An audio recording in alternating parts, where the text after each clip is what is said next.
12:30. Turn this off also. Is this light bothering you guys? Can you see the light? Or is there light? Oh, there's no light. Okay, that's good. All right, let's get started. This is our second lecture. And we can close this door probably so that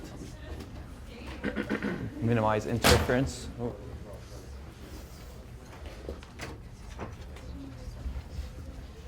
And since you're still here, I assume you're still interested and not scared. That's good.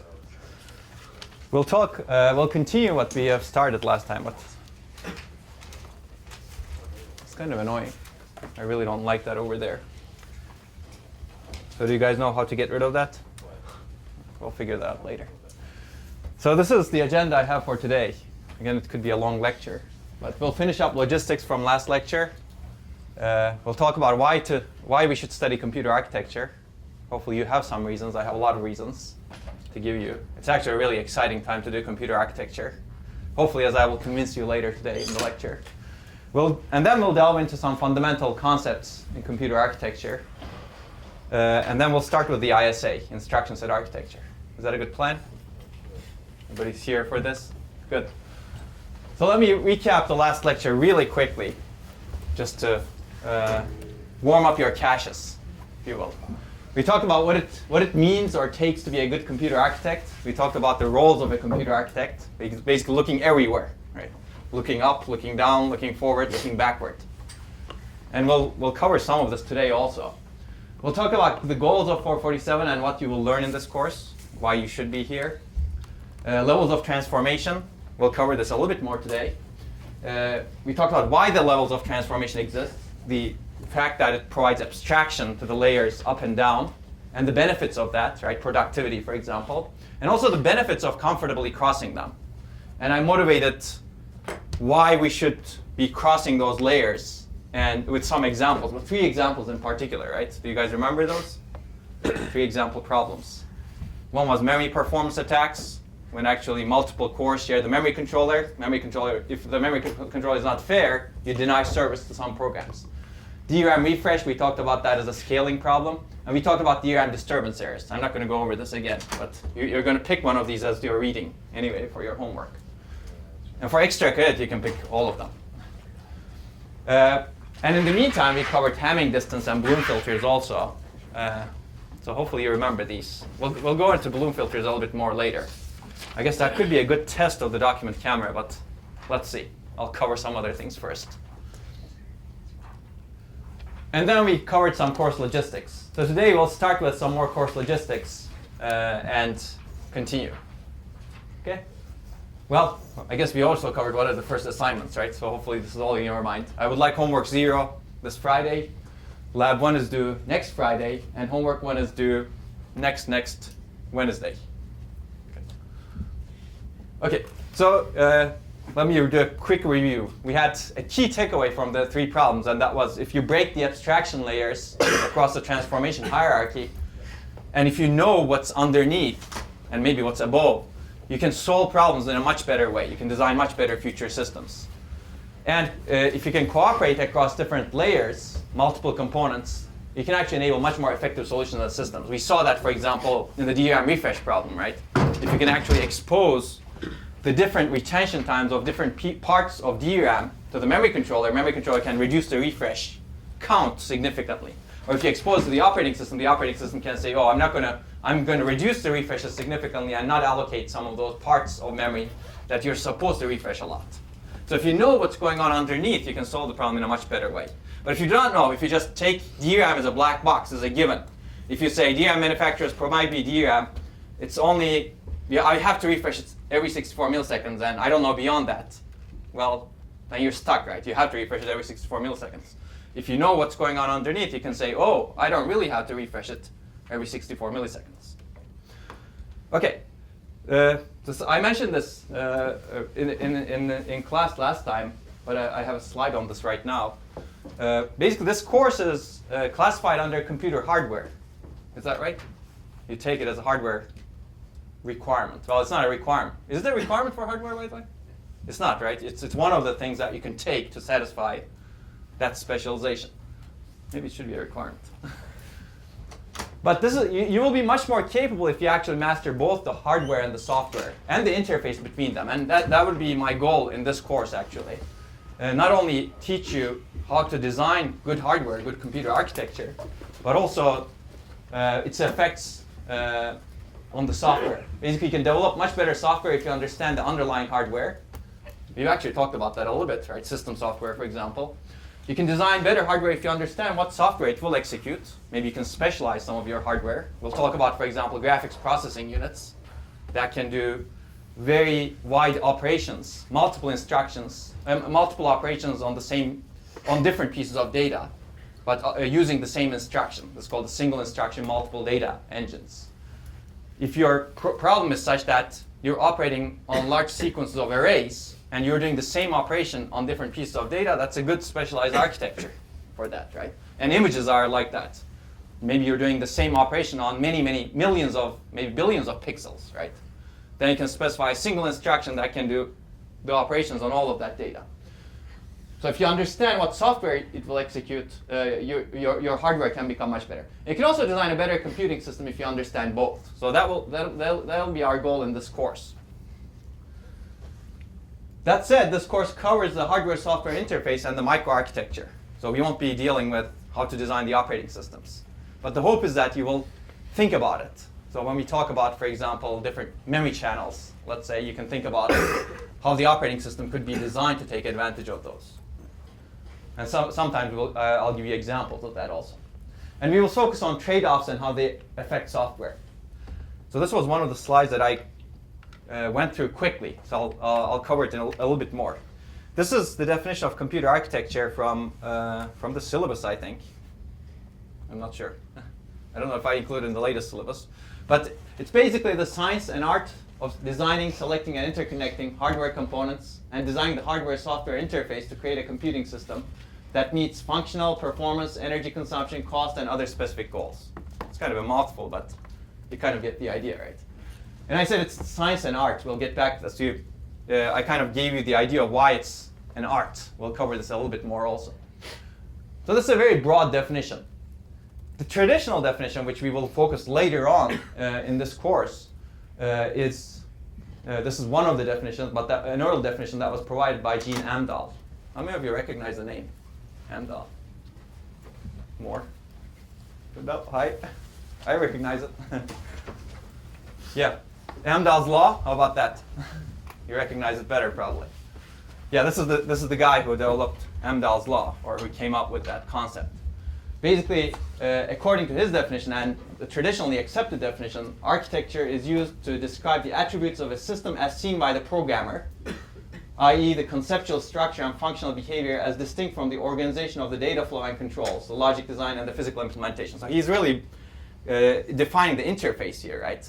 Really, it's the interface as seen by the programmer, and underneath, that's not architecture, according to this definition.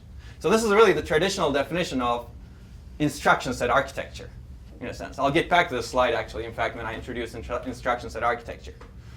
Traditional definition is architecture is the interface between the hardware and the software. It's what the software programmer sees or needs to know to actually program the underlying hardware. And everything else underneath it is really microarchitecture. How you implement that interface is microarchitecture. And we'll get to it. And this is Amdahl, by the way. And according to this, I don't know if you can read this, but this is one of the benefits of a screen like this that's right by me. I can tell you that he's holding a 100-gate LSI air-cooled chip. 100 gates. You probably designed 100-gate things in 240, right? Much more than 100 gates. How many gates was there design in 240 when you modified that processor? Is that P18240? You don't know? Probably you didn't count. Maybe that should be part of our assignment, getting the gate count of our designs. Okay. Just kidding. But we'll get back to Amdahl's law also. And you should have seen it in 213 anyway. So where does this take us? What is computer architecture in this levels of transformation? Remember, the purpose of computing was insight. You take a problem and you solve the problem. And because you cannot solve the problem problem cannot be magically solved by telling the electrons to solve the problem. You need all of these layers and interfaces. That brings us to the levels of transformation. Architecture sits right in the middle. We discussed this, right? And this is the interface that Amdahl was talking about, basically. What the programmer sees. Everything above here in the blue or light blue is really what the programmer deals with, right? Everything underneath, the programmer doesn't really need to deal with it, right? So it's, for the traditional definition, it's really the ISA that's architecture. And how the ISA is implemented is microarchitecture. Actually, we can go into all of these different things. A problem gets transformed into an algorithm. I'll pick one of those, and we'll later cover some of these over here. But what is an algorithm? Anybody can define this? This is fun because, well, while you think about it, what we do in computer architecture is really designing algorithms, in a sense. Right? You're really designing an algorithm to execute a program, for example, in the hardware layer. Whenever you do hardware design, you're really designing algorithms. It's not a software algorithm as you think about it, maybe as you're used to it. It's really a hardware algorithm. So we'll actually cover lots of algorithms in this course. It's not an algorithms course. Lots of algorithms that can be implemented efficiently in hardware. So think about it that way when you actually look at some of the things that we will design. For example, you can think of a pipeline control as a control algorithm that controls the execution of instructions. It's really an algorithm in the end. We will see something called out-of-order execution of instructions. That's really an algorithm that dictates how instructions are executed in the processor, and how you can figure out what instructions are independent, what instructions are dependent on each other, and how you can schedule the instructions in an order that provides high performance. That's really an algorithm. In fact, there are many algorithms to do out-of-order execution. We'll cover one of them. It's called Tomasuo's algorithm. So think about this course as an algorithm course. You can implement that in software also, actually, doing out-of-order execution in software. But we'll get to it. But what is an algorithm? Even though it sits over here, that's a different kind of algorithm. And you can think of microarchitecture as using algorithms to implement ISA. Yes? It's a way to solve a problem. That's good. That's a good step. But it needs to be more definite. Yes? A set of discrete instructions to solve a problem. That's good. That's a good start also. Basically, it's a step-by-step procedure to solve a problem where each step has, well, 3 properties. There you go. There's a hint for you. What do you think are those 3 properties? You may have seen this in 213. It's been a while since I looked at the 213 material. No? Nobody has seen this? That's good. You're learning something already. What could be 3 steps? Requirements. Say it again? Requirements. Well, a requirement is really not a property, right? I want an adjective. Changes the state of the. That's true. You need all of that, but there are really 3 concrete steps. Okay, I'll give you one of them. It has to be definite. It has to be precisely defined. So, for example, one step in a procedure. Let's say you're designing. Your problem is really you want to lose weight for some reason, right? And you're designing a diet for that. And my diet is eat carrots. It's a carrot diet, let's call it. Eat carrots until you're slim. Is that definite? For you it's definite, maybe not for me. I don't know what slim is, right? So until slim, this is not definite, right? Eat carrots until you're 60 kilograms. Now that's more definite probably. Now you can actually measure it, right? It's very definite. So that's the difference in definiteness. Each step needs to be precisely defined. Or maybe, I'm making it up, but design this adder, or make this adder fast. Right? That's not definite again. What is fast? Okay? Well, I'm giving you all of the answers, but I want to move on. The second is it has to be effectively computable, right? By a computer. Eat carrots is effectively computable by a person, hopefully. At least most people in the world. But eat steel probably would not be effectively computable, right?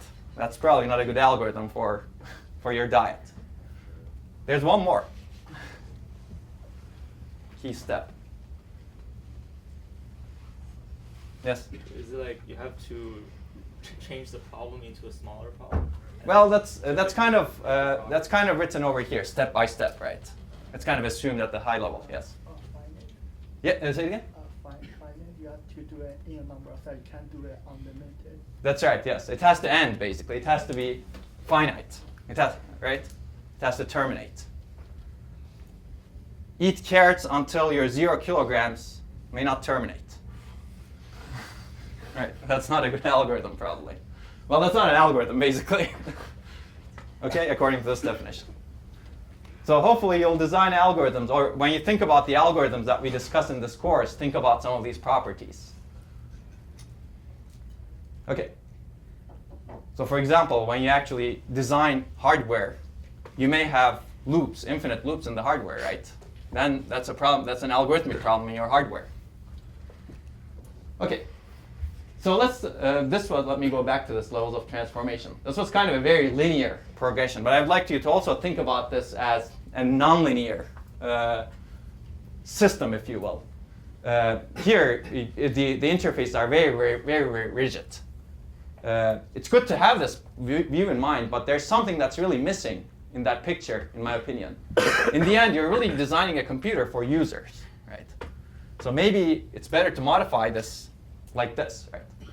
You really have a user that's interacting. And user could be the programmer, user could be the person actually who's using the computing system, right? Someone who's interacting with the mobile phone. Then the key question is, how do you actually design the system such that you can meet the user requirements? In a sense, the entire stack should be eventually optimized for the user. In the end, maybe it's the end user, but it's also the programmer, right? If you make life so hard for the programmer such that they cannot program the system, then that's probably a bad design, right? Because that way, even the end user will not get to use the design. So keep this in mind. There are a lot of things to talk about over here, actually. And this is not only one way of designing computing systems, but for example, what if you eliminate the ISA, right? I guess I'm deconstructing what I'm going to talk about, right? But think about that. Broaden your perspective always. There are some people in the world who try to eliminate the ISA to make things more efficient, right? Because really, once you have the ISA, you have a specified interface. But maybe there's some other interface at the lower level, right? If you use reconfigurable computing, maybe have a different level of interface to that hardware. And you may not have a fixed set of instructions that define how you actually use that computer. Okay, any questions? I'm still covering the logistics, by the way. Okay, so what will we learn in the course? Definitely fundamental principles and trade-offs in designing the hardware-software interface and major components of a modern programmable microprocessor. So main focus will be programmable microprocessors in this course. But there are many, many other processors in the world. Like fixed function processors, right? They may not be programmable. How to design, implement, and evaluate a functional modern processor. Basically here we'll focus on state-of-the-art and some research trends and trade-offs and how to make them. And here you'll have semester-long lab assignments. It'll be a combination of RTL implementation and higher-level simulation. And the focus will be on functionality first and then on how to do even better. So hopefully you'll have some competitions between yourselves to get the best design. And I'll reward you if you do well, actually. And one of the most important things will be how to dig out information, think critically and broadly. One of the assignments that you have in your homework 1 is to figure out the amount of power consumed for a refresh, for example. We're not going to give that to you. So it's your job to actually figure it out. It's already on the website, right? The homework. So you can start figuring it out after class. Wait until the end of the class. And how to work even harder and more efficiently. You can apply some of the computer architecture principles to yourself as you learn through this course. Okay, 2 goals. I've given you very high-level goals earlier, but 2 specific goals. I'd like to familiarize you with both fundamental operation principles and design trade-offs of processor, memory, and platform architectures in today's systems.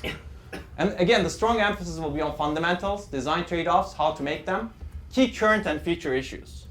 So I don't want to teach computer architecture as it was 40 years ago. It'll be computer architecture as it is today and as it is going into the future. Because again, you'll be an architect, right? As an architect, you're really making trade-offs of the future, not today. Past, you learn from, and I'll teach you the past, but always know what's coming next. And we've already talked about this briefly, and I'll give you more examples. There'll be a strong emphasis on looking backwards, past, forward, future, up and down on the stack. And to provide you the necessary background and experience to design, implement, and evaluate a modern processor. These are the lab assignments, performing hands-on RTL and C-level implementation. And both are really important as an architect. RTL is very good because you get to know what are the key design issues in hardware. But C-level simulation is really important also so that you can actually explore the trade-offs in designing a new system. And you cannot be a good architect without knowing both. That's why we have both of these. Because if you're just looking at RTL, in a sense, your ability to explore ideas and algorithms is very, very limited. Because you have to design and make everything work, right? Whereas if you're doing C-level simulation, it's much faster. And you can actually explore many, many different ideas. You can decide, for example, do I want to do out-of-order execution in this processor? Do I want to implement a huge cache? Do I want to do this branch prediction algorithm versus that branch prediction algorithm? So we'll cover all of that. And you'll actually do branch prediction algorithms in the C-level implementation. And the strong emphasis will be first on functionality here, getting a functional design, and obviously hands-on design, implementation, and efficient design next, both in terms of the design efficiency and your efficiency. So the faster you work, the better it would be for you. Okay, and obviously making things work and realizing ideas will be important. These are good goals. Everybody wants to achieve these at the end of the course, and then go to Falling Water and apply them. Okay, good. Okay, this is a reminder. I'll skip this very quickly, but yeah, I guess I'll emphasize this again. Start early, every assignment, so you can start your lab right away. And this is the quote from Pasteur that we talked about earlier. I strongly believe in this quote actually. If you're prepared, the chance in the world will favor you. You can think of it as a karma or something, but that's how it is. If you're not prepared, then you're really not attracting the chances toward yourself. Okay, why study computer architecture? I want to talk about this and then jump into ISA a little bit. I've already given you this definition, right? This is the larger definition. This is not the ISA definition of computer architecture. It's basically a science and art of designing and interconnecting hardware components and the hardware-software interface to meet some goals. And we'll talk about the goals. But I'll talk about some enablers first. And one enabler of architecture is really technology underneath. Remember, we want to look down what's coming in the technology. And one of the things that has enabled very aggressive and very high-performance computer architectures in the world, well, this thing, for example, is really Moore's law, right? And what is Moore's law? Basically, the number of components that you can integrate into a chip is increasing exponentially. Basically, well, you can argue with the numbers, but component counts double every other year, right? And this is an example from Intel's chips, and it goes only until 2005. Wow, that's 10 years ago almost. Well, it is 10 years ago exactly, and it doesn't even go until 2005. But if you look at it, you see that the number of transistors is doubling every other year here, and 1970 is somewhere over here. It's less than 10,000 transistors. And this is a picture from Moore's paper he wrote in 1965. It's basically the same thing, right? If you look at it, he plotted, the way he came up with this is he actually plotted the number of components on the devices at that time from 1959 to 1965 when he wrote the paper. And he saw that there's an exponential increase. And that's basically continuing for a long time. So that's what the technology, underlying technology has enabled. And this is another example that he basically says why this happens. This is the number of components per integrated circuit here. And this is the relative manufacturing cost per component. So in 1962 it was like this, 1965 it was like this, 1970 it was like this. Basically the number of components, as you increase the number of components, what's happening is for a while, until you hit the knee of the curve, the relative manufacturing cost per component is reducing because you're amortizing the cost. But if you put too much, now your cost is increasing because maybe you're having bigger wafers and things like that, right? Other issues that you need to deal with. But over time, because manufacturing capability it has become less costly, this curve has increased like this and led to a curve like this. So if you're interested, you should read the paper. But this is a more modern view of the curve. That's 2011 again. And pretty much the trend is the same, right, for more than 50 years. Right? So I just superposition this curve on top of this curve. It looks the same to me. Okay. So this is a recommended reading. I'll recommend you many, many readings in this course. First do the required readings, but definitely do the recommended readings at some point. It's only 3 pages. That's the paper that introduced Moore's law. Some quotes for you that I just picked up from there. With unit cost falling as the number of components per circuit rises, by 1975, economics may dictate squeezing as many as 65,000 components on a single silicon chip. Today we have more than 2 billion components. Right? That's the beauty of exponents. Another quote, which is interesting, I think. He's actually very optimistic about this at that time. Will it be possible to remove the heat generated by tens of thousands of components in a single silicon chip? Right? He's writing this in 1965. And he's very optimistic because at that time, he's actually saying power is actually reducing as you put more components over time as technology scales. That's not the case anymore. It's very difficult actually to reduce power because we reached the point in the size of transistors that as you reduce the size of transistors, you're not gaining power benefits. Because we're reaching the threshold voltage. We're making the threshold voltage so low that you're at that point of operation in the curve, you're actually increasing power at some point. But these are some things to think about when you read this paper. It's not required, but I definitely recommend it. But basically, let's go back. We're getting more transistors, more components, and what do we use these for? Or what can we use these for?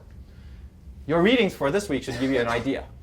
And what have computer architects use this for? We've integrated many, many different things onto a chip, right? We made it much more powerful. Previously, for example, one example, floating point units were on a separate chip. Now, you have very aggressive floating point units on the things that you use, even including those, right? Your cell phones. So you're integrating more and more components. And this reading hopefully will give you a lot of ideas. This is the main required reading, and you'll summarize it. But I'd prefer that you do it this week instead of waiting until your homework, because you'll follow the lectures much better. In fact, the levels of transformation, the transformation hierarchy that I show you comes from this reading. I've taken the liberty to modify it and adding the user and talking about a lot of these other things. But hopefully this will give you a good idea of what computer architecture is about and what these transistors could be useful for. And these other readings also talk about what these transistors have been used for. For example, multi-core systems, right? Transistors are used for putting more cores. That's one way. You can put more cache. Basically, you can put. That's the good part about being an architect. You can dream, and if it's useful, you can actually add more onto the chip because the technology is enabling us to actually put more. Okay. So why should we study computer architecture? What is the purpose of computer architecture, in a sense, given that the technology is enabling us to do better things? I guess there are 2 things I would like to think about. One is, this technology is a great enabler. That's good. Maybe it will continue. What if it ends? Will computer architecture go away? Let's get back to this after a little bit. I will argue that actually it will be even more important because technology will not providing you things. Now, as an architect, you need to think even more creatively because you have very fewer resources and you need to somehow take advantage of them in very novel ways. But okay, let's first discuss why should we study computer architecture? I guess I shouldn't have put it over here and I should have asked you, why do you guys want to study computer architecture? Well, you can write it in your homework. I read all of those homeworks and you can tell me. That's one of the questions over there, right? Why are you taking this course? And hopefully it's not just to satisfy the hardware requirements. This is not required. Okay, so these are 4 reasons. There may be other reasons too, but I think these are the 4 most prominent reasons in my view. First of all, we would like to enable better systems. As an architect, that's your biggest impact, perhaps. You can make computers anything you want, actually. Faster, cheaper, smaller, more reliable, to satisfy a design goal. You can satisfy any design goal you want by being a computer architect. by exploiting the advances and changes in underlying technology and circuits. In the end, you're building this on top of some underlying technology. You have to look down. If the technology doesn't allow you to do it, then you won't be able to do it. Right? For example, today there's a huge push for designing an exascale computer, right, which can execute an exa number of ops per second, I think. What was exa? It is 2 to the 60, right? 2 to the 60 operations per second. Yes, that's better. That's not, if the technology cannot allow you for that, maybe you cannot design a power plant large enough for that, then that's too bad, right? Well, the hope is that you can actually design it today. Well, the question, one question, does technology allow you to execute 2 to the 60 operations per second in a form factor like this today? I don't think so, right? If you have an answer, yes, if you have a yes answer to this, talk to me. But I don't think that technology enables you. So that's basically, you cannot do it. So you should always think about what the technology can enable. The second is, as a computer architect, you can enable new applications. And this is also exciting, equally exciting perhaps, right? All of these, well, some of these are not enabled yet in my opinion, but for example, lifelike 3D visualization. You have it on this today, right? I think. It depends on, I guess it's not definite enough. What do you consider lifelike? Right? For me, it's live enough. For some others who have better eyes, it may not be. But this was not possible 20 years ago, at least not in this form factor. Virtual reality, maybe it's being enabled. Personalized genomics, personalized medicine, basically, this we talked about earlier in the previous lecture, right? Can you actually analyze someone's background very, very quickly, plus their blood samples really quickly to figure out a good recommendation, maybe in 10 minutes, maybe in 1 second. I don't know. I believe this will be enabled at some point also. And as a computer architect, you play a big role in it. The third is enable better solutions to problems. There are always problems. Problems are changing too. But enabling better solutions is, again, coming from computer architecture. It's coming from the entire system design also, but computer architects play a big role in it also, again. Because the software innovation is really built into the trends and changes in computer architecture. And we'll talk about this. We briefly talked about this last time, right? A lot of the software industry has developed because it was easy to develop software because hardware was becoming really, really fast over time. And the software programmer didn't need to think about anything. They just needed to write the program, add features, right? Because hardware was automatically making the software fast with things, with algorithms that hardware designers, architects have put into computer architecture. Out-of-order execution, for example, was a big one, right?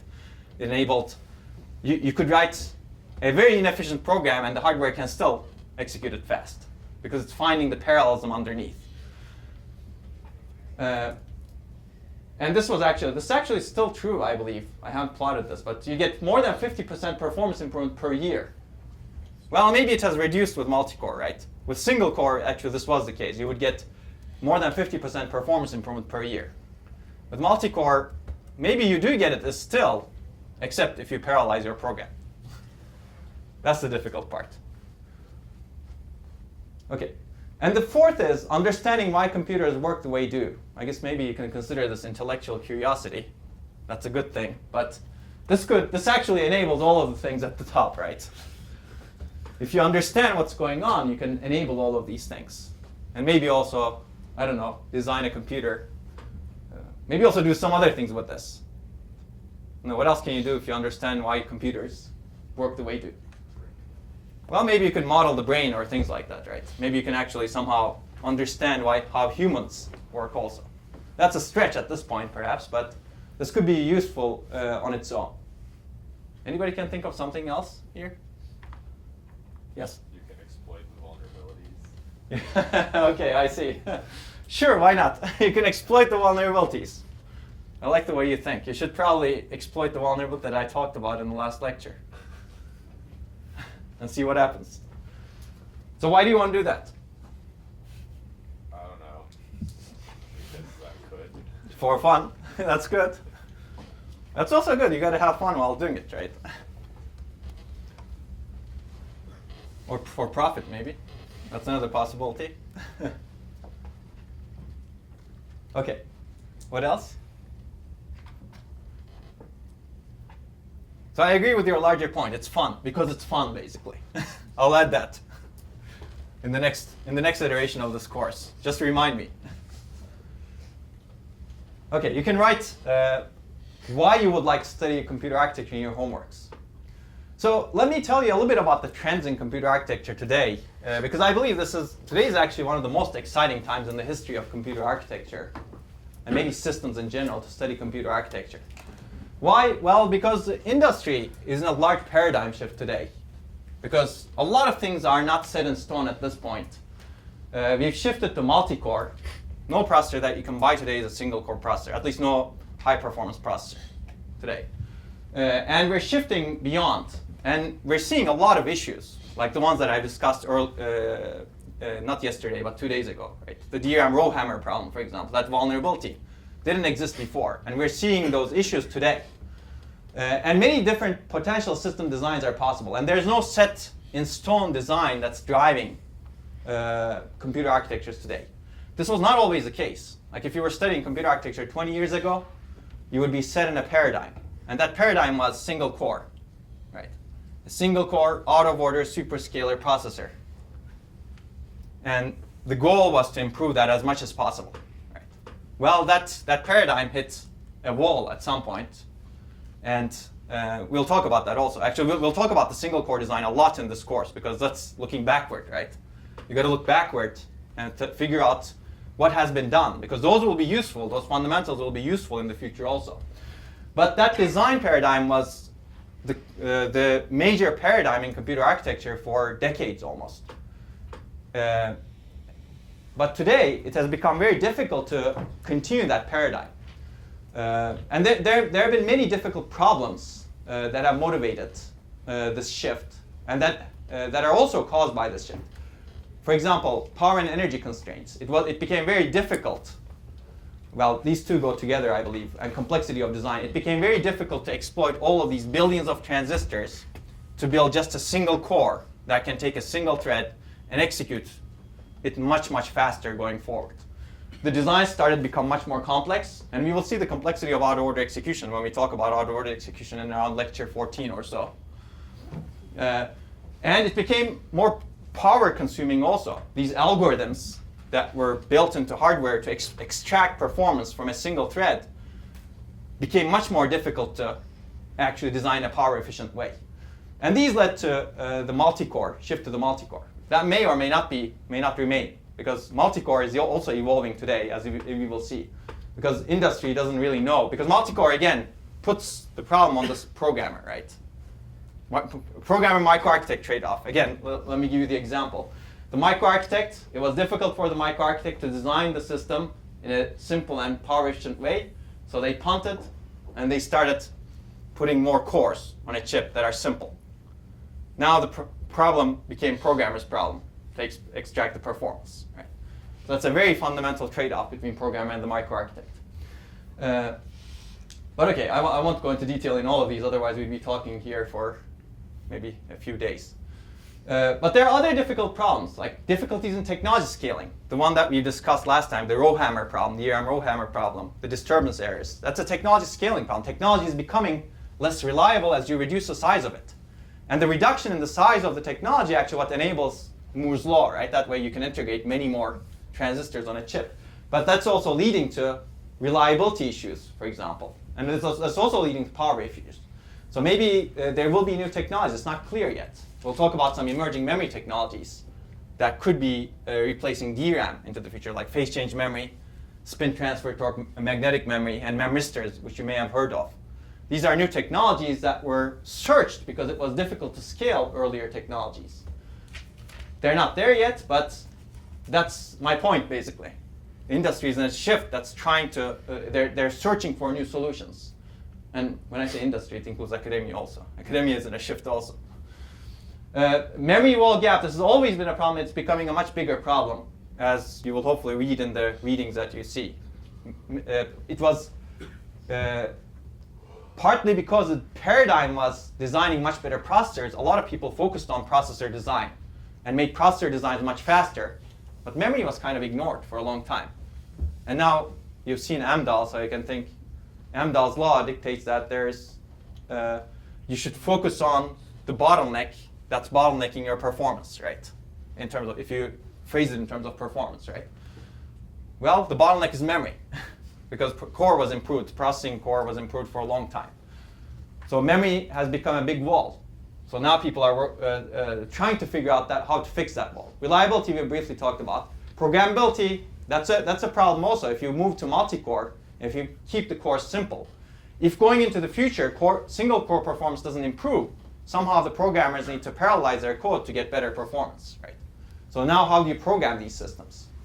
And also, one other thing that motivates new architectures or motivates the lack of clarity in what should architecture look like going into the future is applications, right? Looking up again. There's a huge hunger for data, and there are many data-intensive applications today. These were really not there 20 years ago. I keep picking on Facebook. Like, did you guys have Facebook 20 years ago? Probably not, right? That's one example. No tweeting 20 years ago. That has, and genomics, for example. Actually, this other technologies change the way you would look at computer architecture also. For example, genome sequencing. There has been a big shift in genome sequencing with the use of next generation technologies, as they're called. You can now sequence a person's genome very, very cheaply. Right? You can actually use companies online to actually learn, if you will, about what your genome composition looks like. Right? I wouldn't trust the results of that, but you can do it because it's cheap. And this has generated a lot of data. And we're generating lots and lots of data. If you look at the amount of data that's generated in the world, it's also increasing exponentially. And people are talking about zettabytes of data. I don't even know what a zettabyte is. What is a zettabyte? It's 2 to the 90? You guys cannot do... You don't have a computer that can connect to Google and search right away? What is a zetta? Nobody found it yet? All right, Kevin, what's zetta? 10 to the 21. 2 to the what? 10 to the 21. 10 to the 21. And what is that? It's like 10 to the 70 something. 2 to the 70. 2 to the 70, thanks. So it's not that bad. 2 to the 90 is higher than 2 to the 70. Okay, anyway, we can if you plot the trends, amount of data that we're generating as humans, it's actually huge. And that's actually driving a lot of the changes underlying in the systems today. So having this broad perspective is really important in my opinion. That's why I'm spending a lot of time in this slide. But basically, the answer is not clear. It's not about designing single core processors anymore. It's not about designing DRAM as it is anymore. It's not about designing caches as they were anymore. It's about something else. How do you actually design a much better system given all of these problems? And that's not clear. Nobody can give you an answer for this. People can tell you that they want to design a system, but it's, that will solve the problems, but that may not be the best answer. You can always poke holes in it. Whereas 20 years ago, it was not like that. Out-of-order execution, superscalar execution, which you will learn in this course, that's the norm. Well, what is out-of-order execution? You execute instructions out of the order that's specified by the program, by the compiler, to extract high performance. Superscalar means you can basically execute multiple instructions per cycle. And you can design a processor that does this, and we'll learn about this, again, around lectures 15. But that's not like that anymore. There are no clear, definitive answers to these problems. And that's why it's exciting, actually. And the interesting thing is these problems affect all parts of the computing stack if you do not change the way we design the systems. For example, there are many new demands from the top, from the applications over here. Everything is becoming data intensive. It's affecting the algorithms. It's affecting how we design the languages. It's affecting the runtime system. It's affecting everything underneath. There are many new issues at the bottom, technology scaling. DRAM disturbance errors, I keep giving that example, or DRAM refresh, for example. It's affecting what's happening here, right? You could design programs that exploit this vulnerability if you want to have fun, for example. So it's the new issues at the bottom, energy efficiency issues over here that are coming up from the technologies affecting everything over here. So you need to not only look up, but also look down as an architect. And the user also. That's something really important that's very difficult to model in my opinion, but they're fast-changing demands and personalities of users. I don't think the user of today is the same as the user of 20 years ago, and definitely not the same as the user of 50 years ago. Right? Users are much more informed, much less patient perhaps today. And much smaller attention span could probably be something that you should think about. Because there's a deluge of data also. So all of these are really affecting the design choices that you should make as an architect. And there are no clear, definitive answers to the problems that we've discussed. So as a result, computing landscape is very different from 10 to 20 years ago. This is true both when you're looking up, the trends in software and humanity, the data, for example. When you're looking down, the technologies and their issues. You wouldn't have a problem with DRAM as we discussed in two days ago, not 10 to 20 years ago. You wouldn't also have the new potential technologies. For example, flash memory is a really good example, in my opinion. 20 years ago, flash memory was being developed. It was not really common, right? Whereas today, everything has flash memory in it. And people are trying to use flash memory as memory itself, main memory, instead of storage. And we'll talk about that too. And when you look forward and backward, the landscape has changed because you're really moving in time also, right? Future is very different today compared to the future when you looked 10 to 20 years ago. So future is a really open future in a sense. There are many potential things that you can do. And every component and its interfaces, as well as the entire system designs, are being re-examined today. That should be an R. I'll fix it. Why not? And you can look at those components in the meantime. So if you look at a system today, it looks much more complex and much more different than what you had 20 years ago. So 20 years ago, what you had was actually a piece of this over here, a core, and some memory. A lot of these things didn't really exist 20 years ago. Whereas today, if you look at a chip, this is even a smaller one, right? You have different processors, heterogeneous processors, lots of processors inside. Even this is complex inside. Different kind of accelerators. Main memory that's kind of hybrid going into the future. You don't have this single type of main memory, but maybe you have some 3D stacked memory on top of the processor and some other memory on the side. More memory. General purpose GPUs. This didn't exist 20 years ago. And other kind of persistent storage and memory. Flash memory, for example, and maybe other technologies. So this course will cover a lot of these, actually. We'll touch on all of these. So hopefully you're ready for this. But this is really exciting, in my opinion, because everything is really being examined, re-examined, and redesigned today. And you can be a part of it. So this may be my last slide. So this is what's really exciting, I think, as a student here. You can really revolutionize the way computers are built today. Or going into the future, if you understand both the hardware and the software and change each accordingly. I don't think this was possible 20 years ago, frankly. I couldn't promise this to you. Well, what I could have promised 20 years ago, if I was teaching this course 20 years ago, is I would teach you the fundamental principles such that you can reach this position maybe 20 years later. But today, taking this course, you'll learn those fundamentals, and you can use them to actually have an impact on the future right away, almost. Whereas in the past, your future might have been 20 years later. Your impact might have been 20 years later. But today, once you understand this, you can have an impact on the future right away. And you can invent new paradigms for computation, communication, and storage.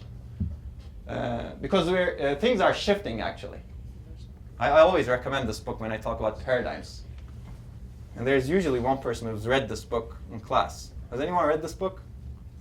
Or has it been too long that? Yes, you have? Mm-hmm. That's great. In a class or for fun? Yeah, for an English class, actually. Okay. That's good. What English class? Here? Yeah.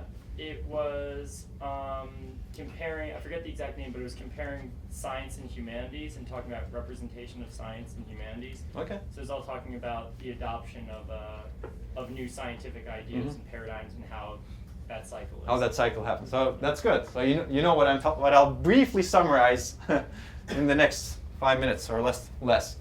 Basically, this is a book, Thomas Kuhn, about the philosophy of science, basically, how scientific revolutions happen. he basically talks about paradigms. He's actually the person who put paradigm, the word paradigm, into daily lives today. He says that science happens, and I'll take the liberty to apply this to computer engineering or computer architecture. Science happens in a cycle or in multiple phases, and I'll simplify this to 3 phases. Pre-paradigm science, there's no clear consensus in the field about something, and then consensus happens and people start doing normal science, or normal computer architecture, let's say. You have a dominant theory that's used to explain and improve things, business as usual.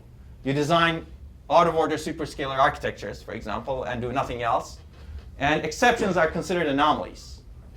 Well, what is this graphics processing unit over here, right? That's kind of an anomaly. It's kind of an accelerator that helps us. So that's kind of the normal science. That's the paradigm.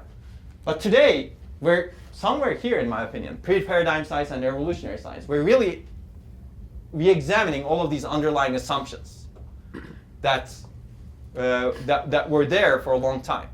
Because that kind of paradigm, single core design, very fast single core design, using the algorithms that we had at that time, kind of ran out of steam, right?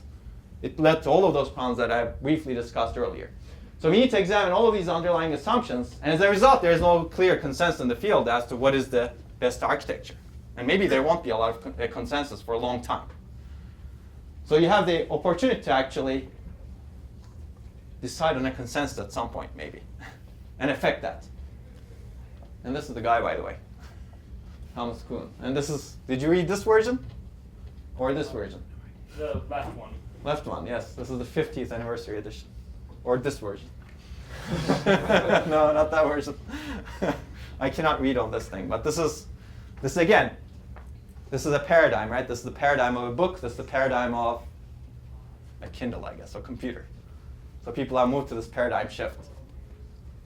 How many of you are preferring things like this over regular books? Don't be shy. You are? Well, not exactly the Kindle, but Okay, something else. Yeah, it doesn't have to be the Kindle. Okay. But first, we'll need to understand the fundamentals. I mean, you need to look backwards and also at the fundamental things that will not change over time. And because you can change the world only if you understand well enough, right? If you don't understand, if you don't look backward and understand what has happened, you will not be able to have a good enough judgment, in my opinion, to actually do the things that is over here, that I said over here, revolutionizing the way computers are built and reinventing new paradigms. So that's why in this course we'll first start with the fundamentals. So we'll talk about especially the past and present dominant paradigms, and there are many of them that people have gone through, and their advances and shortcomings. So trade-offs will be a big focus, as I said. And what remains fundamental across generations? This is really important in my opinion. What is fundamental? What doesn't change? And hopefully you'll see some of these things over here. For example, one thing that's really fundamental is, really fundamental is programmer effort. That human effort, you're not going to make it easier for humans to actually, that's something you should always consider in designing a system.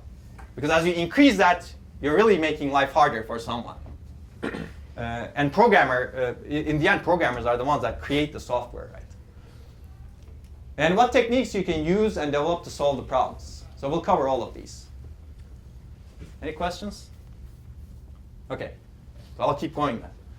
So let's start with some fundamental concepts. What we're really talking about is, what is a computer, right?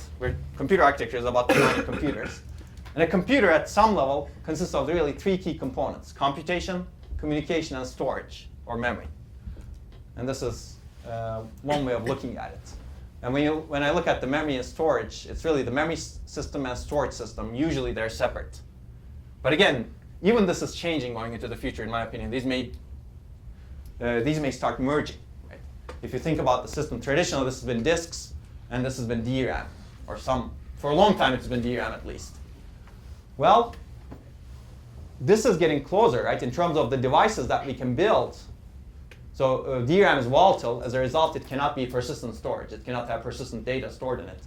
Disks are non-volatile, so you can actually use them as storage. But there are much faster technologies over here today. Flash memory, for example, that's non-volatile, so you can store persistent data. But they're much faster than disks. There are actually some emerging technologies that are almost as fast as DRAM, but that can store data in a non-volatile way. Phase change memory is one example. Spin transfer torque, MRAM, magnetic memory is another example. Memristors are another example. So it looks like these are really coming together in terms of the speed and energy and some other characteristics, at least at the grand scheme of things. The latency to access hard disks is was orders of magnitude higher than the latency to access data in DRAM. But now the latencies are very comparable. Once that happens, maybe you have a single memory/storage unit that you can access. Maybe you can do a store to a file in your programming language, and you can modify the file right away instead of opening the file, closing it, and manipulating it that way. Right? Wouldn't it be nice if you actually had an array? You declared an array that's persistent, and you did an operation, and the operation immediately wrote the data back, and the data is persistent. That way you don't need to deal with files at all. Isn't that nice? Have you guys done that before? That could be nice. In fact, in terms of the system efficiency perspective, it's pretty nice because dealing with files leads to a lot of inefficiency because you have to somehow first move the file to the memory and then operate in that volatile data to manipulate the file, and then you need to move the data back to storage. That's actually very inefficient. So think about it going forward. A lot of these things actually can merge. That's why I put them together in the storage unit instead of separating them storage and memory. Okay, so we'll cover all of these three components in the course. We'll cover processing. We'll start with processing actually a lot. And processing consists of control and data path. We'll talk a lot about memory. That's really fundamental. And again, if you were taking another course 20 years ago, perhaps you wouldn't learn a lot about memory. But you should really.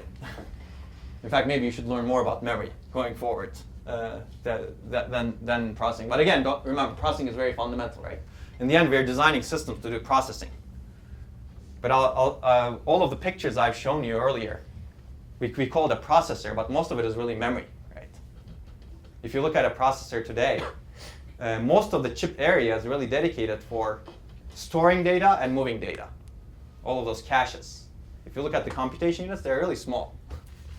So this tells you the importance of the data and memory itself.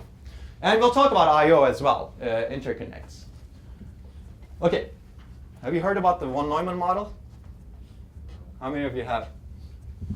How many of you have not? I guess I should say it that way. No? Okay, good. Then you'll learn something else today. So a lot of the things that we will talk about will be von Neumann model. We'll start with this because this has been the dominant paradigm for more than 60 years now, actually, although it's changing now. It's also called a stored program computer. Basically, instructions are in memory. There are two key properties. One is a stored program, and the second is sequential instruction processing. And these have dominated computing for more than 60 years. What is stored program? Basically, instructions are stored in a linear fashion in a memory array. And memory is unified between instructions and data.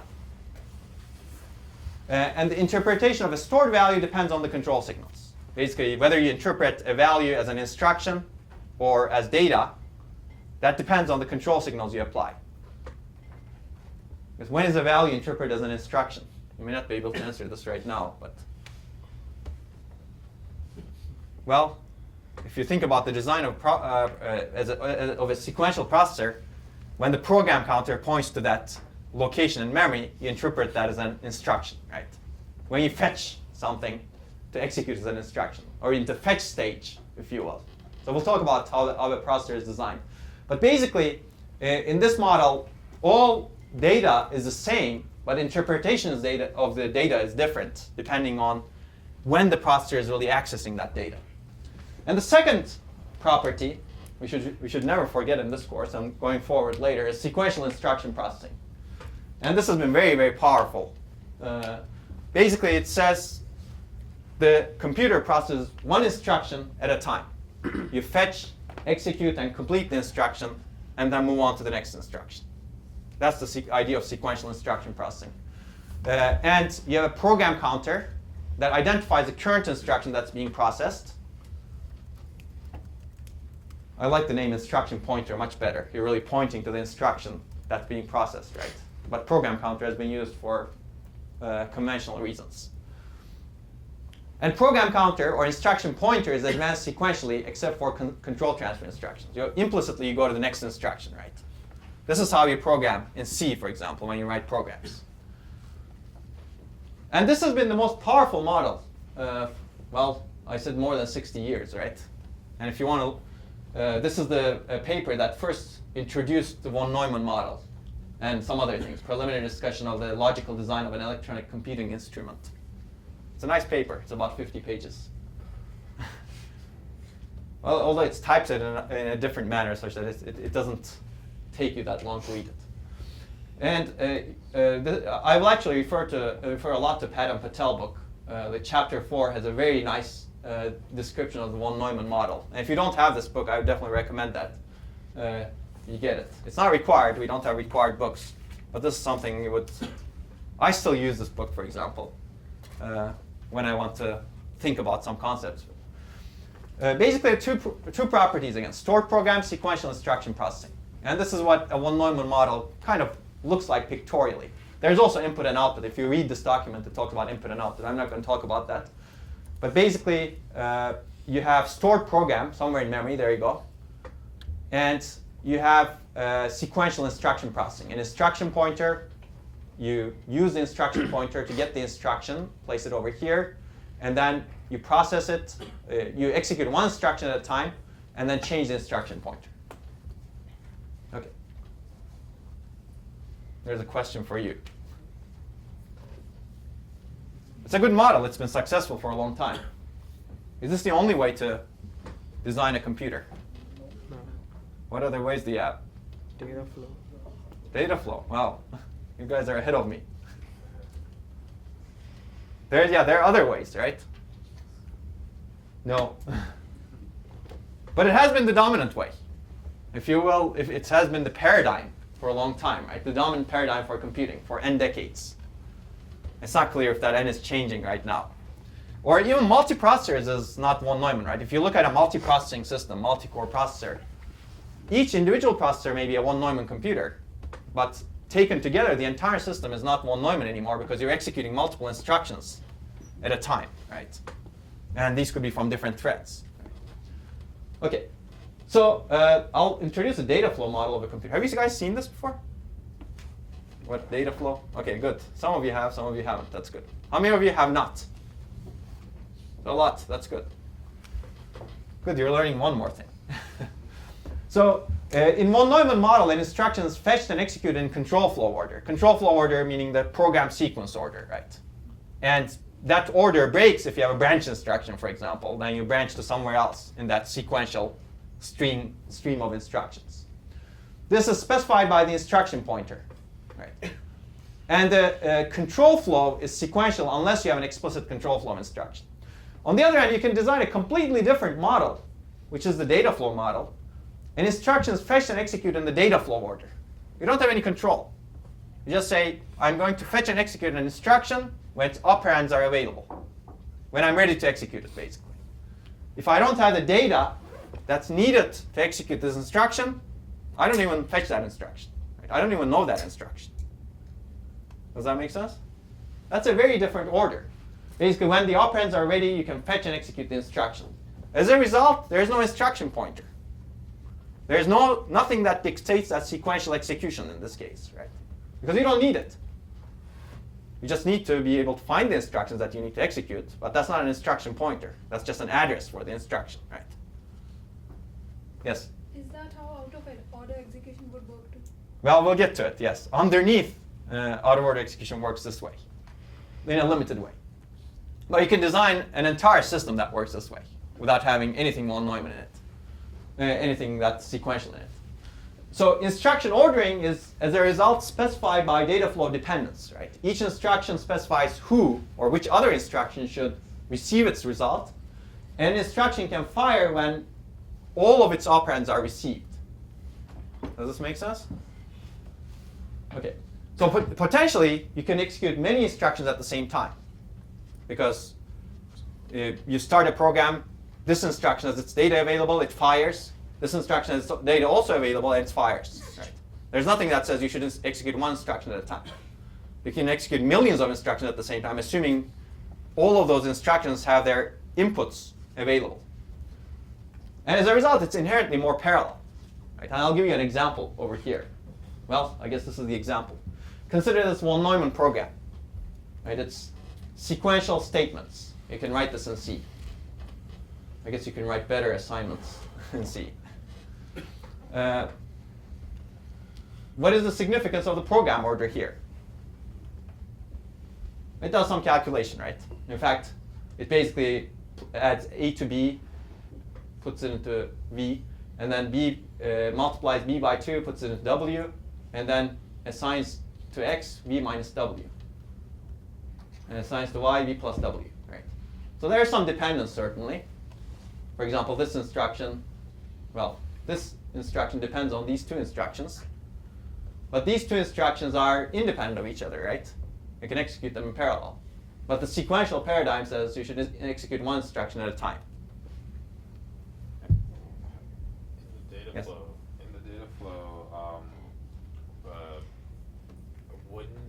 how do you avoid race conditions? Well, let's get to that later. Let's first understand the data flow. You're getting ahead of us. But that's one of the issues. So in this case, what is the significance of the program order, other than just dictating that they should be ordered this way, right? It makes life a little bit easy, perhaps, right? Because you think of, oh, this instruction is executed, and then this instruction is executed next, and then this instruction is executed next. Maybe you were getting at this at that with the race conditions. It's difficult to program with data flow. That could be true. What is the significance of the storage locations over here? So if you look at this, you have V and W, but you use them to compute X and Y. Assume that you don't use them later on, right? It's really used for, V and W are really used for value communication between instructions. This is the data flow version of this program. And usually, you can actually look at data flow in a graphical way that's easier to understand that way. But you can certainly encode these as instructions also. This is the data flow version. This is the plus, A plus B over here. This is B times 2 over here. These are the operations. And when A is ready and B is ready at the beginning of the program, plus just fires. And B is ready at the beginning of the program, this times 2 node also fires. Fires mean it executes, right? And these two can execute at the same time. And they generate results, and the results are routed to the instructions that need that result, assuming you've constructed your program correctly. Any questions?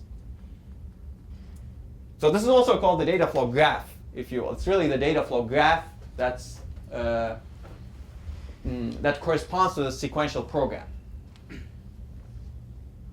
So which model is more natural to you as a programmer? Sequential? Nobody says data flow? Come on.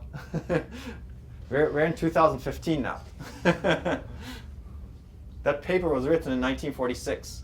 That's 70 years ago. Well, almost. Well, maybe. It's not. It's probably true that sequential is easier to write because you've been accustomed to writing it that way, right? Well, maybe if you were accustomed to writing it this way, data flow could be more natural. And I've had some people tell me that data flow is more natural to them. Maybe. And maybe for some problems, data flow is much more natural. And for some other problems, sequential is much more natural.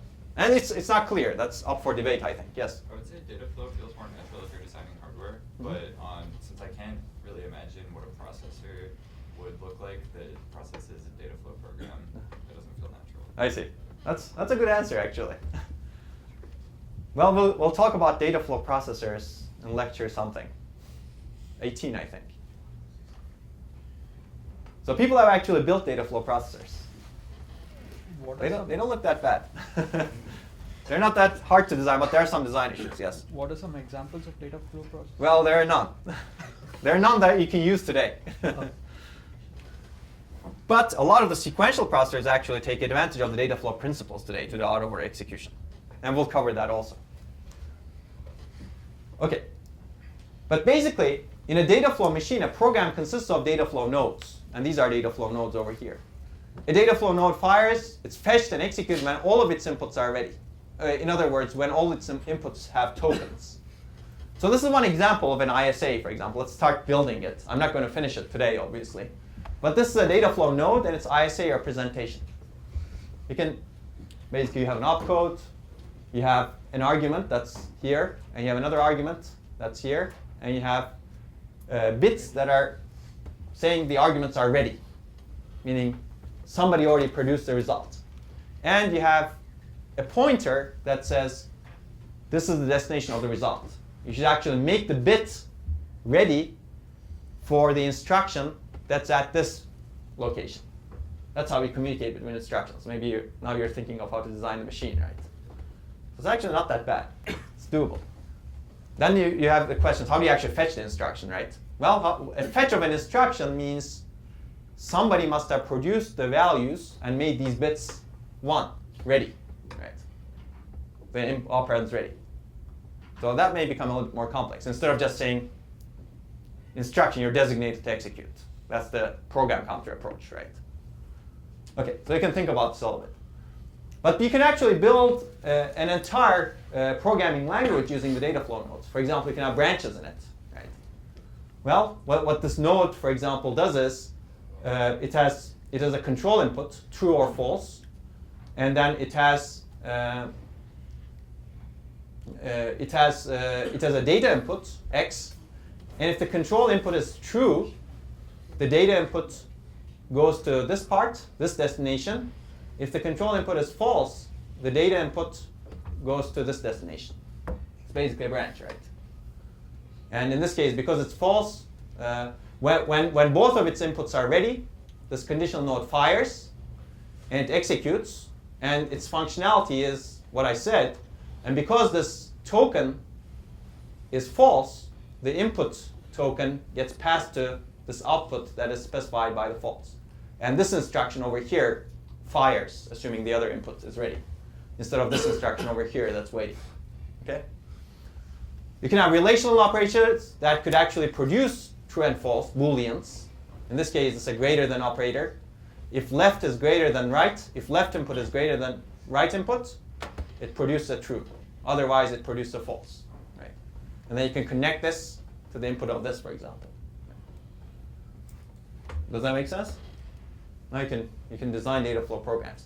You can have arbitrarily complex things, actually, nodes, as long as you specify. The key is really you have some inputs, you have some specification operation, and you have some outputs, right? And the node starts executing, the instruction starts executing when all of its inputs are ready and produces some tokens in its outputs. Barrier synchronization. How many of you know what barrier synchronization is? Some. How many of you don't know what barrier synchronization is? Okay, that's good. Some more. In this case, barrier synchronization is very simple. This is one way of actually synchronizing between multiple threads, for example. But you could actually look at it at the instruction level also. So if you have many threads, let's say, and they all need to do something, and you need to move to the next part of the program until, you cannot move to the next part of the program until all of those threads finish what they're assigned to do. You need to synchronize between them. And this node says, wait until all of the inputs are available. Right? And then once all of the inputs are available, you can continue. Does that make sense? And here, it basically passes the inputs to the outputs. That's basically it. It's basically saying nothing that comes after this will be executed until everything before here is finished. That kind of controls the parallelism, if you will. Right? You're doing something really parallel over here, and you're waiting until all of that finishes, until all of the subgraphs, if you will, produce their results so that you can start the next subgraph, if you will. This is at the very instruction level, but you can use it at the programming level. One common way, I guess I'll use it finally. before we take a break after the next slide. One common way of programming, well, and I'll show you this picture many times in this course, I think, assuming these things permit me to do so. Is this a new way of designing markers? That you don't have the heads of the markers to write? Basically, one common way of designing parallel programs is you set up some execution of the threads. You have a single thread that sets up some execution, divides some tasks across different threads, and then launches a parallel part of the program. This is called the parallel section, if you will. And this is called the serial thread. And this is one model of parallel programming. Can you guys see this? Or should I use the document camera? Document camera. All right. This is a good test at this point. And now the question is, how do I use it?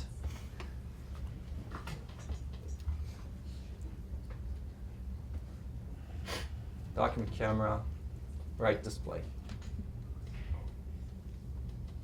That's not what I wanted. Laptop 1 left display. They're synchronizing, right? They're this makes no sense. Laptop 1 left display, document camera, right display. All right, whatever. So what we will do is use just the document camera. Kevin, you're smarter than me to figure this out, I think. It was working. Okay. So you have a single thread. Can you guys see this better now? And why do you think that's the case? Oh, I see.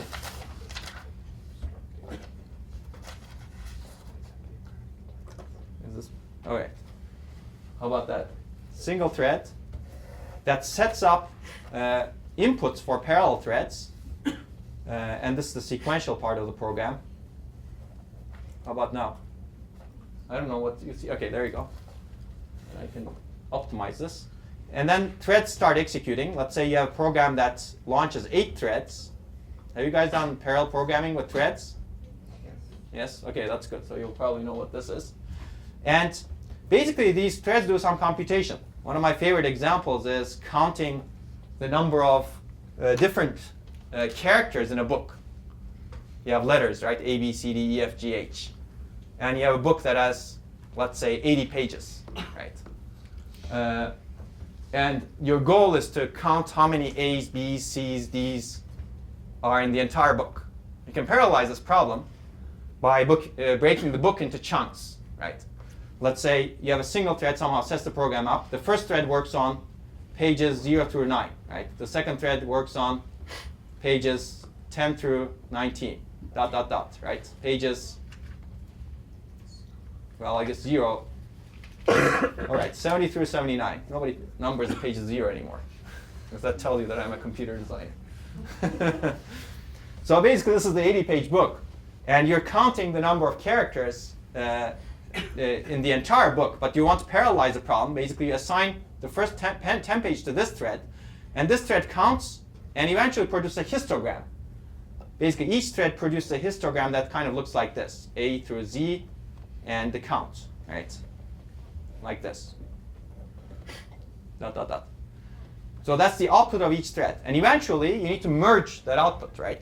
Which means that you need to wait until all of the threads finish their portions, the allocated 10 pages, to produce their histogram. Let's call this a local histogram. Local histogram for thread 0. And then you'll get one for thread 1, one for thread 2, one for thread 3, ... for thread 7. Now, the parallel portion of the program consists of threads doing their local thing. And you need to wait until all threads finish to combine those histograms, right? Because in the end, what you want is the number of A's in the entire book, not in one thread. So you somehow need to combine those histograms. And you can only start that combination after all of the threads are done, right? That's where you need the barrier synchronization in this case. Make sense? So you insert an instruction. In fact, there are programming languages that enable you to do this. For example, some programming languages have parallel for constructs. It says for n threads, and you can specify the number of n. N threads do this. And at the end of this, you can actually have a barrier synchronization. Something like this, depending on the programming language.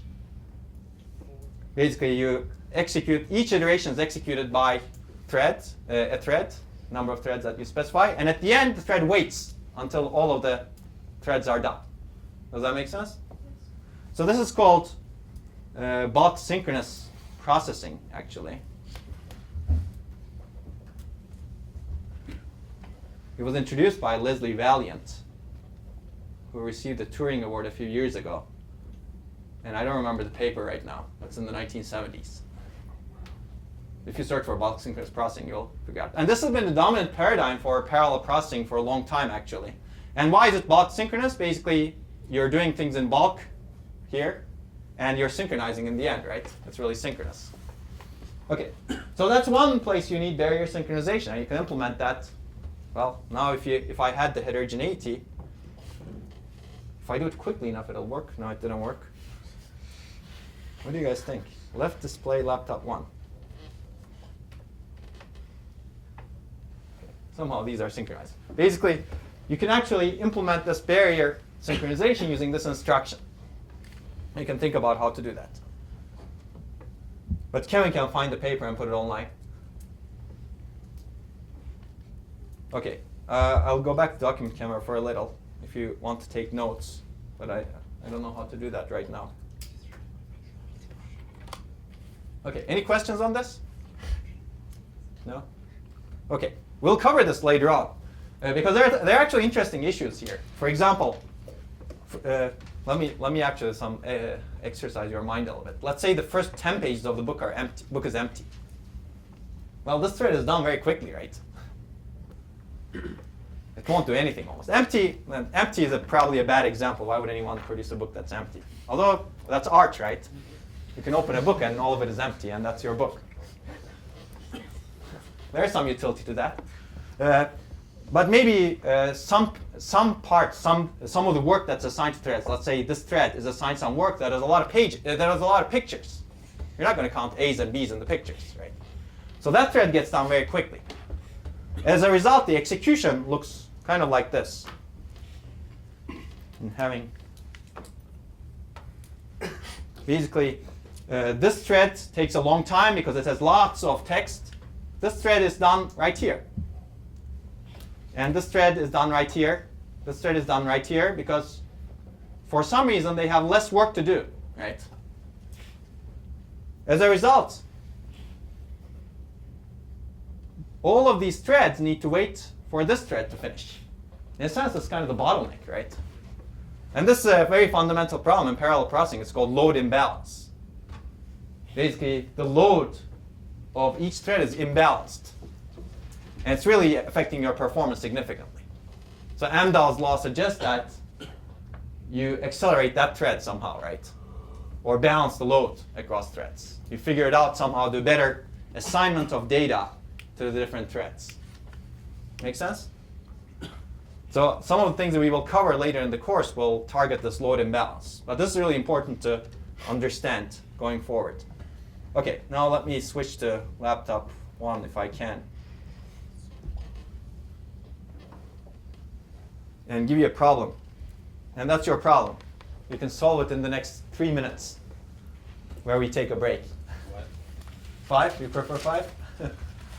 I heard something like 5. But the question is, what does this data flow program do? And maybe I'll make life a little bit easier for you. What is this? Even I don't know what this is. This is a 1. Okay, that's a 1. And this is n. And these are inputs to the program. And these are available at the beginning of the program. Basically, the nodes can fire. And copy means you copy the input to both of the outputs. You've already seen greater than 0. Basically, it's a relational operator that actually produces a true or false. And you have a Boolean. This is something that controls. This is the control input. This is the data input. And this is the output of the program. And this means that if the output goes here, it gets killed. no other instruction receives this token over here. And dec is decrement, copy is copy, multiply is multiply.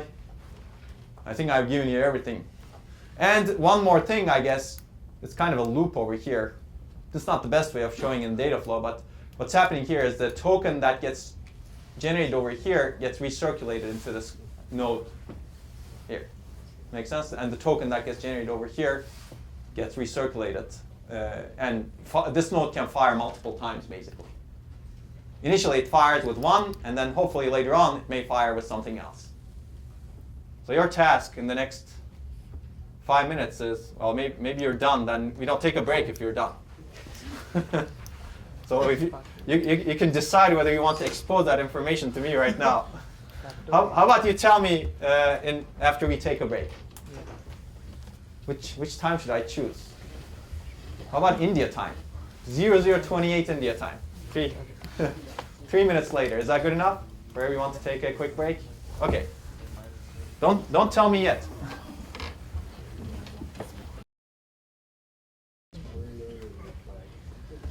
Okay, we can get started. It's already 2:59 in China, I guess. So this is a problem with the underlying technology. It doesn't fit the requirements of the application or the problems, right? Bad design. Or some bug here somewhere that causes that bad design. So let's go back to our program. So you already figured out what this does? Yeah. What is it? Factorial. Factorial. That's good. Guess that was easy. Are you sure you guys haven't taken a course that taught you data flow? No? Has everyone figured out that this is a factorial? No? Or you were not looking at it? Well, what's happening is, I'll go over it very quickly, but I'll leave it to you to figure out if you haven't figured out afterwards. And this is not working. Okay. Let's do it here. So you start with a 1 that's available and an n that's available. Basically, because this token is available, this branch fires, right? Well, it doesn't fire because this is not available, right? Okay, good. So that's how you think as in data flow. A node fires when all of its inputs are ready. This cannot fire. Let's move on to something else that can fire. If you cannot find a node that doesn't fire, this program doesn't even start, right? It doesn't even run. So here, this copy will hopefully fire because this n is available. You have n, and you're copying it, and that's the only input and it's available. So copy node fires. So n goes here, right? N goes here. Let's look at this node. The token that carries n is passed here. Branch cannot fire because there's a Boolean input that we don't know yet. That's not available. The token is not available here.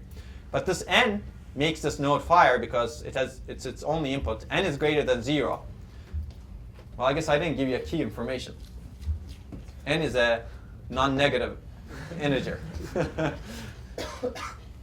This is one of the things that's important to specify, I guess. How did you guys get factorial?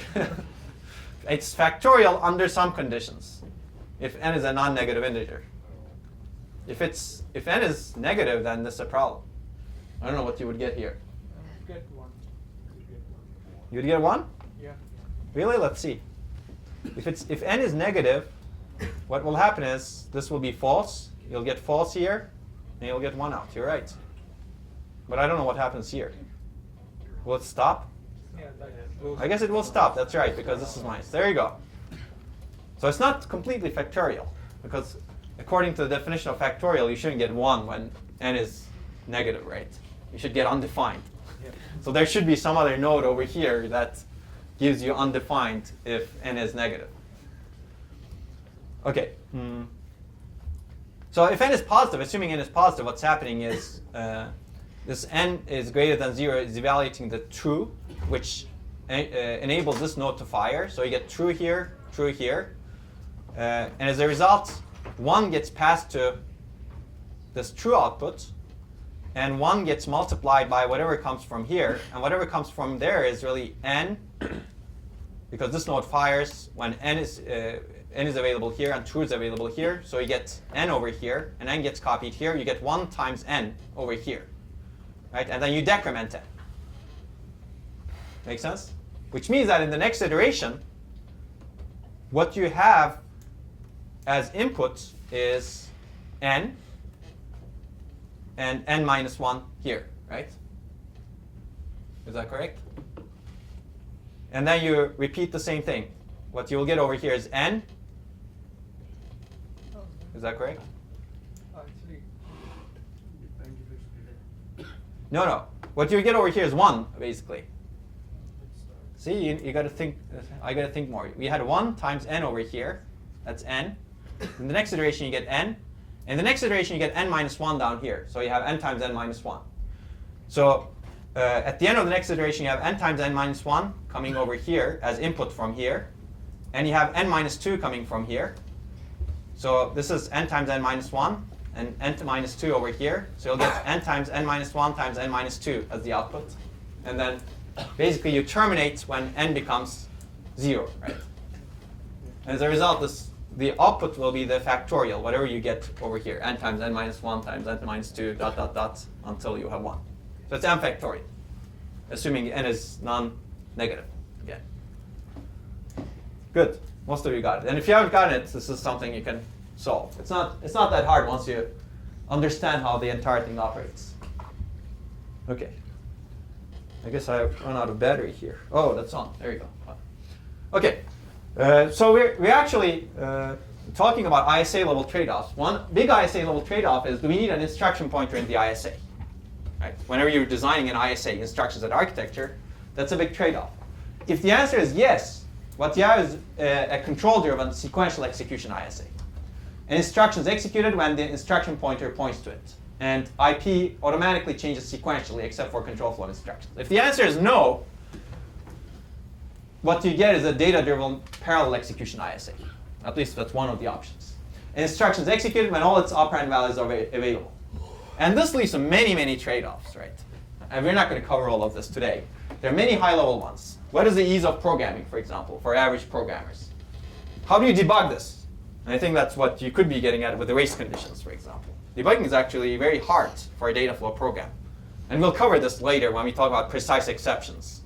One really nice thing about a sequential execution engine is really debugging. When you have a bug in the program, you know exactly where in the program that appeared, right? Or when the program actually crashed, you know that because you have a program counter. And because you can execute only one instruction at a time. You couldn't be executing 10,000 different things, right? Ease of compilation, well, that's another thing. What is performance? Which one has better parallelism? It's likely that Dataflow exposes more parallelism, right? Yeah. Hardware complexity. Which one's more complex? Well, that depends. Depends on what you do. Again, hardware complexity is not only a function of the ISA, right? It's really whatever you do underneath. And that brings me to the next point. Basically, you have trade-offs at the ISA level, but also microarchitecture level. You can make a similar trade-off at the microarchitecture level. You can say, regardless of whatever the ISA is on top, I can do control-driven, sequential, or data-driven execution. Because ISA really specifies how the programmer sees instructions to be executed, right? It's really the hardware-software interface. As long as you expose to the programmer what the hardware-software interface specifies, you can do whatever you want underneath. Does that make sense? The ISA can be sequential von Neumann, but underneath you can do completely parallel execution. That's what out-of-order execution is, for example. Because microarchitecture specifies how the underlying implementation actually executes those instructions. So programmer sees a sequential control flow execution order versus programmer sees a data flow execution order. That's an ISA level trade-off. It only concerns what the programmer sees. And you have to obey that contract as an architect whenever you're designing the underlying hardware. But while obeying that contract, you can do anything you want underneath. So microarchitecture can execute instructions in any order as long as it obeys the semantics specified by the ISA when making the instruction results visible to the software.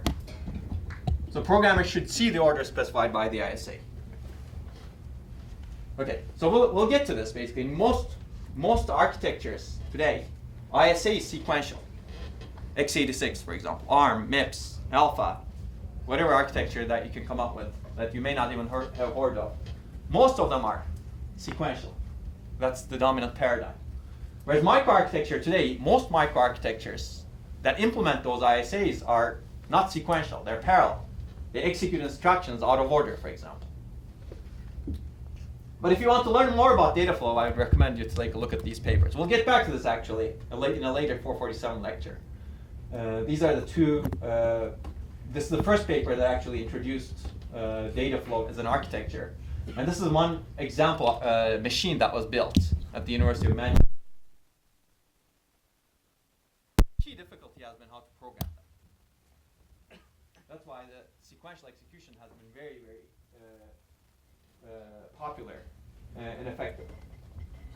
And if you're really impatient, you can even watch the lectures. Okay, so the von Neumann model has affected all major instructions and architectures that we have today. And you're going to learn some of these. I'm going to give you examples starting from maybe this lecture, if we can finish, but definitely in the next lecture. And you're going to implement actual MIPS. And underneath, at the microarchitecture level, the execution model of almost all implementation is very different. Otherwise, you have no performance almost, right? You execute one instruction, and that's the only thing you do. And only when it's done, you can execute the next instruction. That's great from a programmer's perspective. You don't need to deal with multiple instructions. But it's terrible from an efficiency and performance perspective, right? For example, even pipeline instruction execution breaks this model, right? If you take von Neumann model literally, you cannot pipeline instructions because pipeline instruction execution says, while you're executing another instruction, you're fetching another instruction. That's a no-no in the von Neumann model, right? In fact, that's why in a pipeline machine, you still need to have mechanisms to handle interrupts and exceptions. So debugging becomes harder with a pipeline machine, as we will see. Multiple instructions at a time. No-no in a von Neumann model, right? You cannot expose this to the program in a von Neumann model. But this is implemented in the Pentium architecture first. Out-of-order execution. One of the first machines that implemented is the Intel Pentium Pro, at least commercially successful machines. There are other machines, Motorola 88000, for example, that implement out-of-order execution. Well, they're really old machines, as we will talk about later. IDM 36091, for example, Amdahl was an architect of that implement out-of-order execution. But that was not easy to debug, for the reasons that we will discuss later. Separate instruction and data caches. That against the von Neumann model also, in a sense, because everything is unified in von Neumann model. Basically, what happens underneath is not consistent with the von Neumann model, but it's also not exposed to software, so it doesn't matter. So you can do anything you want underneath. That's the difference between ISA and microarchitecture. So I'll go through, well, we've already kind of talked about this. The traditional definition of architecture, computer architecture, is really ISA only. But in this course, we'll mostly use a broader definition of computer architecture, which we've talked about earlier. But ISA itself has the definition that it's the interface. It's really the agreed upon interface between software and the hardware. This is what the programmer or the software writer needs to know to write and debug system or user programs. It's this thing that's missing here. Now it appeared. It's the agreed upon interface between software and hardware, what the software and compiler assumes and the hardware promises to provide. Microarchitecture, on the other hand, it's a specific implementation of this ISA. It's not visible to the software. And you can think of ISA as a book, right? Well, do I have it? I don't have it here. But I'll have it later. It's really the book that specifies what the software needs to know. Microprocessor, on the other hand, it's really a combination of all of those. ISA, microarchitecture, circuits. And that's the definition of kind of architecture loosely. It consists of ISA and microarchitecture. So let me give you some quick examples.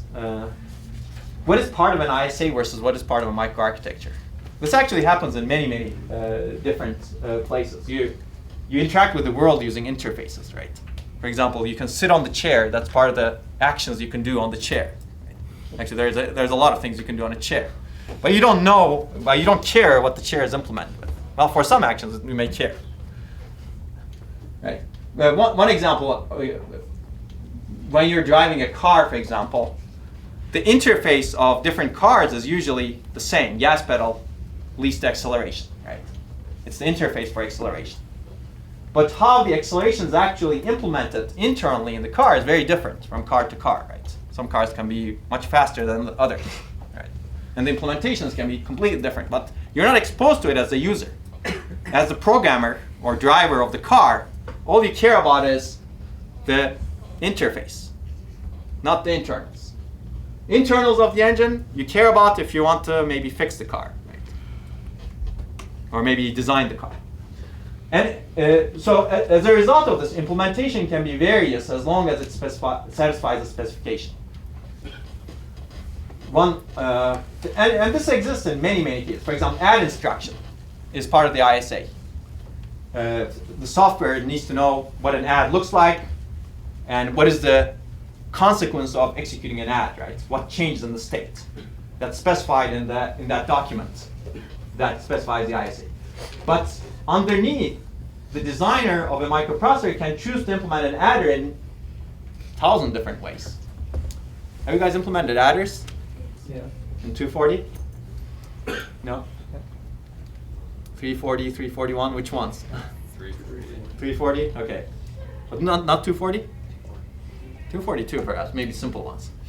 But basically you can have a bit serial adder. Have you guys implemented bit serial adders? Yes? Ripple carry adder, carry lookout adder. You know all of this? What is a bit serial adder? No? You add one bit at a time, right? You're adding, let's say, 32-bit numbers. Instead of adding all of those 32 bits in parallel and propagating the carry, what you do is you add the first bit 0 of two numbers, latch the result, latch the carry, and then do the addition. Basically, what you need is only a single adder for a single bit. And you do the addition over 32 cycles. That's a nice adder. Alternative carry lookout or ripple carry adder, where you actually add all 32 bits in parallel. Of course, carry serializes some of the addition, right? Well, this is a trade-off that microarchitect makes, right? Which one do you use? Which one do you choose to implement? The adder. Who wants to choose the faster one? Ripple carry is obviously 32 cycles, or at least 32 cycles, right? Oh, well, sorry, yeah, bit serial is at least 32 cycles with a 32-bit addition. Whereas carry lookout or ripple carry, you can maybe fit it in one cycle, right? Maybe. Although critical path increases perhaps with that carry, right? So now you have a trade-off, right? Even with a simple addition, you have a trade-off. Would you ever implement bit serial adder if you want to design a high-performance machine? No. Who says no? Good. Who says yes?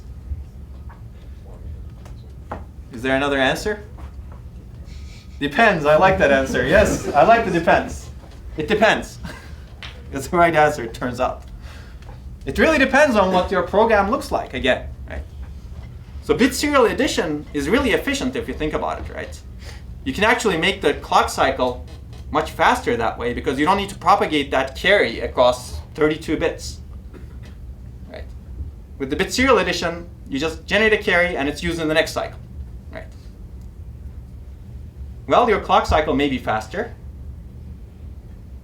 but each add now becomes slower. Let's assume that that's the case, and I think we can make a good case. And your hardware is actually simple, right? You don't have that huge logic.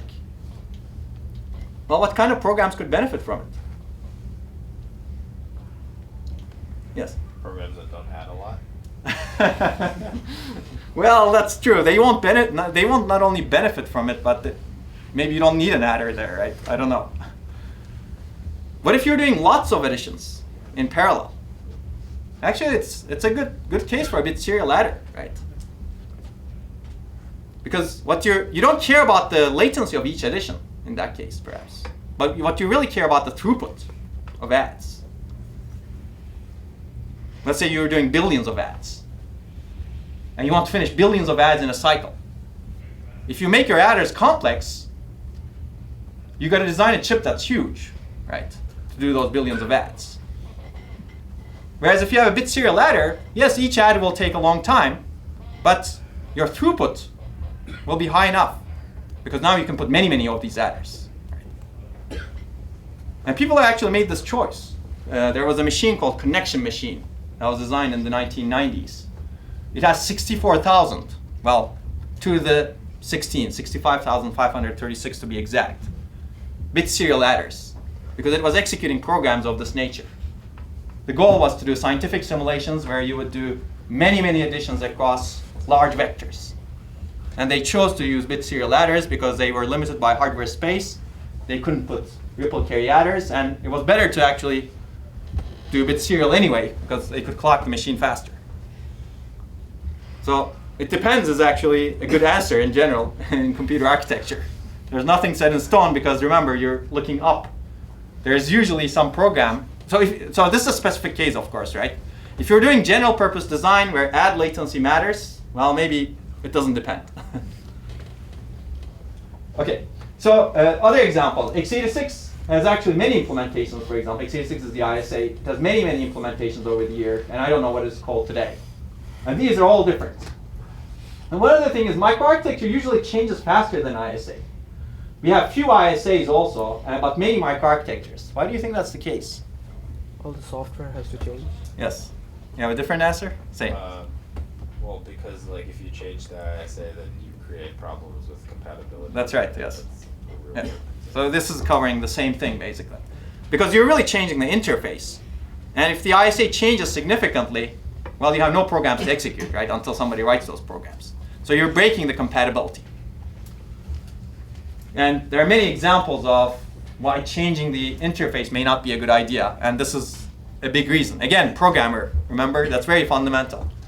If you make the life of the programmer harder, well, maybe that's not a good trade-off.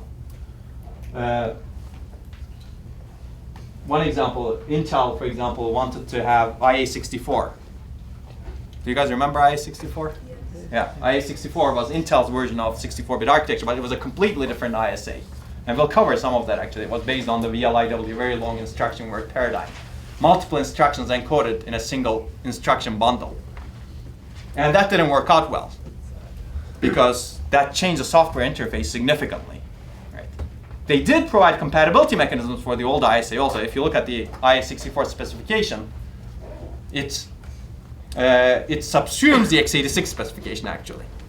But the processor they designed to execute the x86 portion was not fast enough. So all of the programs that were written in x86 were much slower in that machine. As a result, people wanted to execute x86 programs faster. Right? And if you actually change the ISA, you somehow need to provide a path for the software to actually get the same performance or even maybe higher performance. So ISA is actually important. That interface is still important because it has a lot of implications on the software. Okay, I'll cover this and then we'll stop here. Basically, what is an ISA? It's instructions, memory, a lot of things actually. It's really this manual that's exposed to the software. But the major things are really the instructions, and we'll start covering instructions in the next lecture. It specifies what memory looks like to the programmer, again, from the programmer's viewpoint. How instructions are executed. What is the model of execution of instructions? Is it data flow? Is it control flow? Can you do single instruction, multiple data operations? Do you have virtual memory? You don't have virtual memory? All of those are specified. How do you do system calls? How do you handle interrupts and exceptions? How do you interface with different things? What are the access controls, priorities, and privileges? How do those get changed? These are all parts of the ISA. How do you do I/O, input-output? Is it memory mapped? Do you do it using loads and stores, or do you have special instructions for it? How do you manage the tasks or threats? What are the structures that are exposed to the software from the hardware interface? How do you do power and thermal management? Today, these are even more important going forward. How does the software interface with that, let's say, counters that are present in the hardware? Multi-threading support. What does the software need to know about, for example, many processors, and we will talk about multi-threading in hardware. Many processors have multiple thread contexts today. How does that get exposed to the software? So all of these are part of the ISA. And in the next lecture, well, let me cover this also very quickly. A lot of things are actually not part of the ISA. Implementation of the ISA under specific design constraints and goals. Anything done in hardware without exposure to software. Pipelining. Actually, I will ask you questions starting with the next lecture as to which ones are part of the ISA and which ones are not. One thing is you can actually expose anything to the ISA, right? You can expose your pipeline to the ISA, and we talked about that earlier. Some really smart people advocate exposing control signals to the compiler. Now that makes your pipeline exposed to the ISA. But in most computers today, that's not the case. So we'll pick up here on, is it Friday? Yes, on Friday in the same room. And we'll hopefully cover a lot of ISA level trade-offs first. But please try to do the reading, the bottlenecks reading, the Yale PAT reading before that lecture. Okay, see you Friday.